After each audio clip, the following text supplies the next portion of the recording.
ഹൃദ്രോഗം എങ്ങനെ തിരിച്ചറിയാം, അല്ലെങ്കിൽ ഹൃദയാഘാതം എങ്ങനെ മനസ്സിലാക്കാം?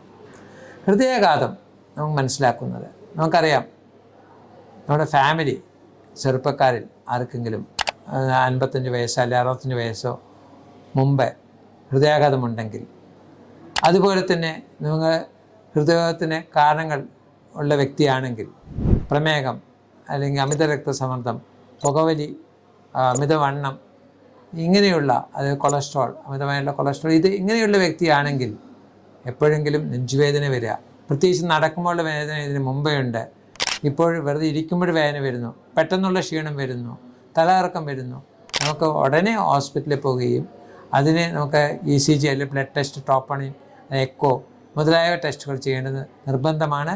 ഇങ്ങനെ മാത്രമേ നമുക്ക് ഹൃദ്രോഗമാണ് അല്ലെങ്കിൽ ഹൃദയാഘാതമാണ് ഈ വേദനയ്ക്ക് കാരണമെന്ന് മനസ്സിലാക്കാൻ പറ്റുകയുള്ളൂ.